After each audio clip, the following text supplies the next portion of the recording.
Fala galera, sejam muito bem-vindos. Fazia tempo que eu não gravava, né? Estamos de volta gravando aí depois de quase um mês parado. Um dos motivos de eu ter ficado um tempo afastado foi que o YouTube não estava entregando os meus vídeos.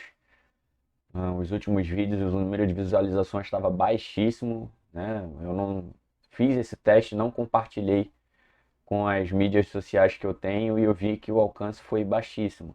Isso me deixou um pouco desestimulado, além de alguns outros problemas particulares que eu tive.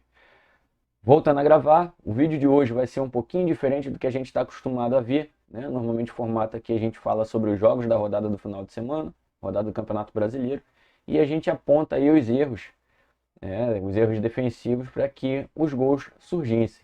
O vídeo de hoje a gente não vai falar sobre isso, a gente só vai falar de um único jogo, né? Só vamos ter vídeo de um único jogo, mas vamos falar aí do panorama do Campeonato Brasileiro, que vai chegando aí já na sua 36ª rodada.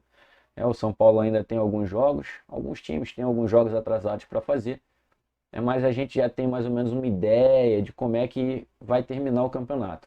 A gente tem aí Flamengo e Internacional ali na briga pela liderança, né? O Internacional está à frente do Flamengo e os dois vão se enfrentar na próxima rodada, né?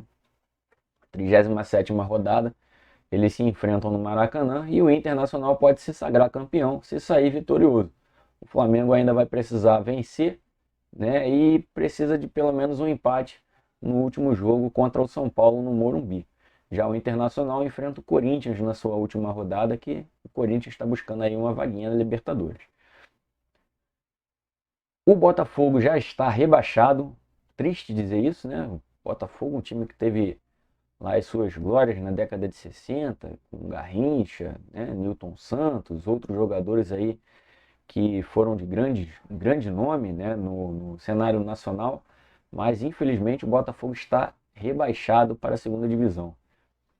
Eu em outro vídeo já tinha falado, né, com relação aí ao time do Botafogo, que empatava muito, né, tinha muita dificuldade de segurar o resultado, às vezes até conseguia fazer os gols, mas acabava tomando gols bobos, normalmente no final dos jogos, e por conta disso se saía prejudicado, né? Não conseguia aí os seus 3 pontos.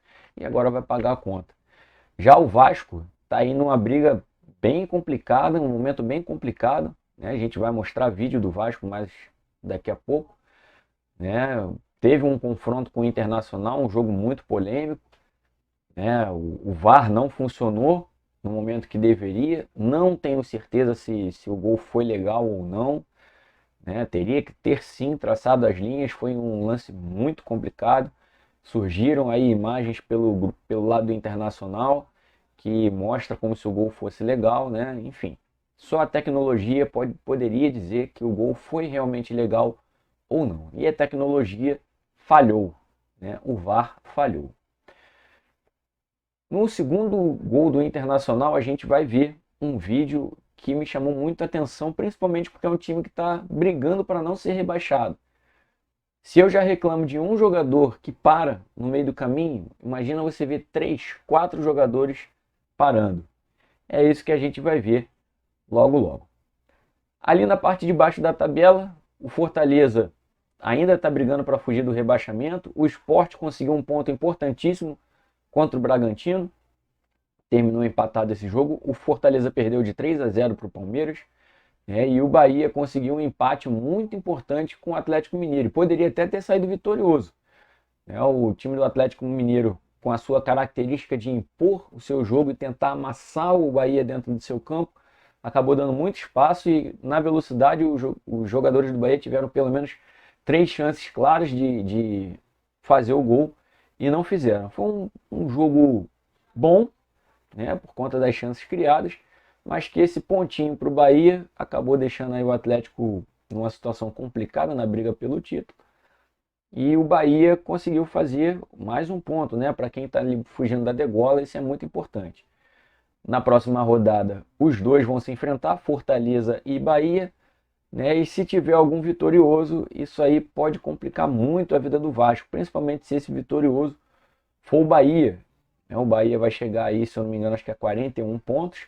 A gente vai dar uma olhadinha na tabela e deixaria o Vasco numa situação muito difícil, pois o seu último jogo seria justamente contra o Goiás, que está um pontinho atrás, né? Tem um jogo difícil agora, mas que está só um pontinho atrás do Vasco, né? Nessa briga aí para fugir do rebaixamento. Então, eu vou mostrar a tabela aí para vocês. A gente vai acompanhar juntinho aí como é que está essa situação, essa parte final de campeonato, né? E como é que tá lá embaixo, né? A questão da pontuação. Então a gente vai ver aí na tela. Antes que eu esqueça, não deixe de se inscrever, marca aí o sininho de notificações, né, para que você possa receber os vídeos que eu coloco aqui no nosso canal. Então vamos lá. A tradicional abertura a gente vai pular, vamos deixar ela para o encerramento. E a gente tem aí na tela a tabela. Então a gente está vendo aí a situação do Vasco. Temos ali coladinho nele o Goiás. Em número de vitórias, eu acho que os dois estão empatados. 9 vitórias, não é isso? Isso. São 9 vitórias para o Vasco, 9 para o Goiás. O Bahia está em 38. O Sport está com 42, numa situação razoavelmente mais tranquila, né? O Vasco, tendo 2 jogos, pode chegar aí a 43.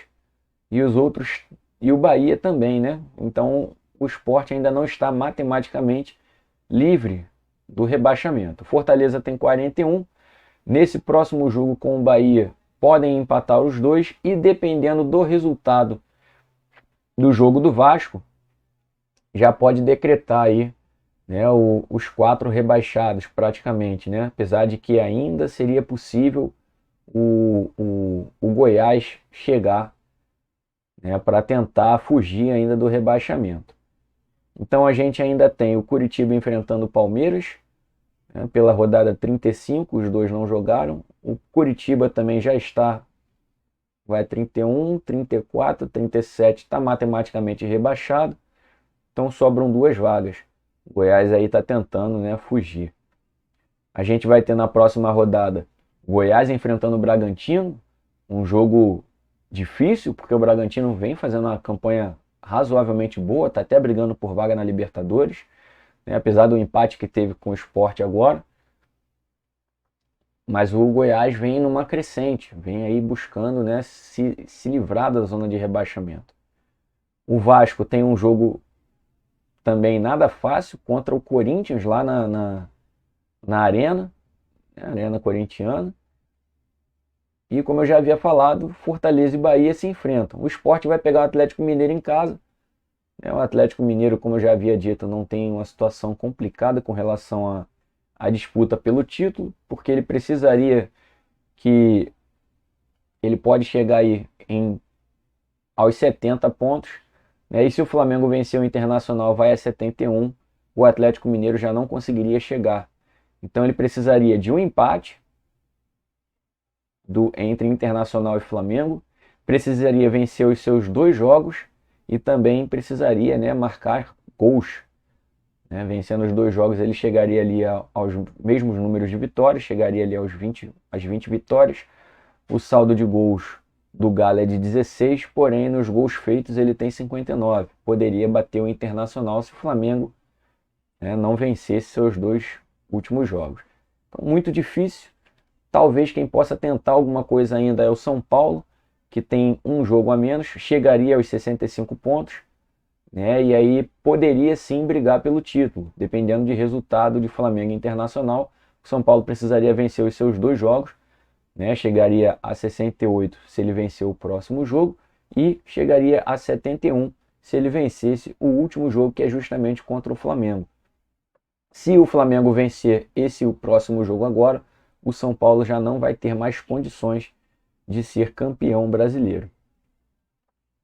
Fechando aqui essa parte, a gente fala aí, por último, na última rodada, o Goiás vai enfrentar o Vasco, como a gente já havia comentado aqui, né?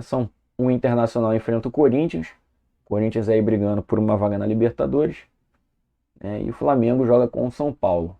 O Fortaleza enfrenta o Fluminense, o Sport vai enfrentar o Atlético Paranaense, o Bahia enfrenta o Santos também aí tentando uma vaguinha na Libertadores. Essa é a situação do Campeonato Brasileiro no momento. Então agora a gente vai falar aí sobre o gol, o segundo gol do Internacional. Eu já deixei separado aqui. Se você quiser, você pode ir aí no site do GE, que tem lá os melhores momentos dos jogos do Campeonato Brasileiro, né? E agora nós vamos acompanhar esse lance que deu origem ao segundo gol do Internacional. A gente tem 3, 7, 8 jogadores aqui na tela do Vasco. 3 aqui, com 2, 5, com 3, 8. Né? Contra 5 jogadores do Internacional. A jogada acontece pelo lado direito, a marcação forte ali, pelo Benítez. O jogador do Internacional conseguiu se livrar, acho que é o Evanilson, né? Ele tenta o cruzamento para a área, a zaga consegue o corte. Chegou muito bem ali o zagueiro do Vasco e impediu o gol. A bola ia cair no pé do jogador do Vasco. Aí o que eu entendi, ao que parece, o Benítez deu um chutão para frente, todo torto, e a bola cai no pé do jogador do Internacional. Aparentemente ali não foi o Benítez. Aí o Benítez tentou uma bola ali que não deu para entender muito bem o que ele quis fazer. E aí vem o ponto-chave. Ele dá a bola, o time do Vasco estava se preparando para sair. Vou voltar mais um pouquinho aqui.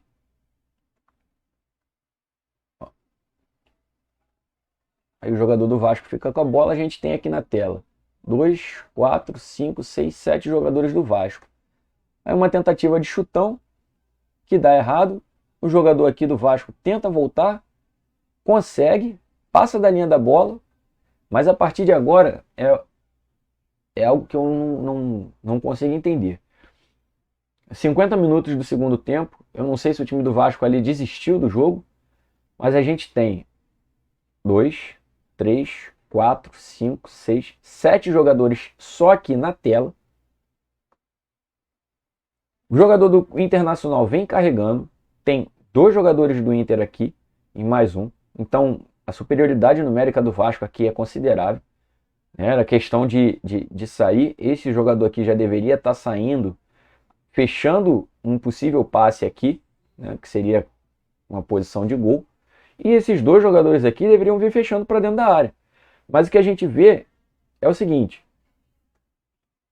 um jogador parado, outro jogador que não vai correr, um jogador aqui que vai dar migué e o Benítez parado. Então são 4 atletas do Vasco. Ainda tem esse aqui que está de olho nesse outro jogador aqui, mas os 2 ali estão só conversando, batendo um papinho, né? Não tem nada demais. Olha lá. Tá parado, tá parado, tá parado, tá no migué e tá assistindo.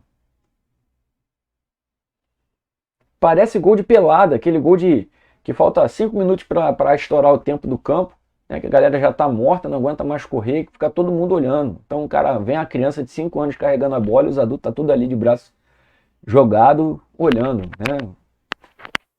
E aí é boa finalização do Thiago Galhardo. O time tá todo olhando. Repara que tá todo mundo olhando. Essa câmera aqui então é perfeita. Mostra ainda mais o Benítez, esse jogador aqui, né, olhar o Gil e um terceiro jogador. Sinceramente não dá para entender. O Vasco na situação que tá e os seus jogadores parados, né? Não sei se o saldo de gols vai fazer diferença, mas ainda assim a gente está vendo um time que desiste enfim, desiste do jogo, né? Não dá para entender. É difícil de entender. Bom, rapaziada, vídeo de hoje bem simples. Eu espero que vocês voltem a acompanhar o canal. Deixe seu like aí, deixe a sua curtida se você gostou do vídeo. Se não gostou, deixe o seu dislike. Não esquece de se inscrever, né, e marcar aí o sininho de notificações. Eu sou o Nobre, vou ficando por aqui e até a próxima.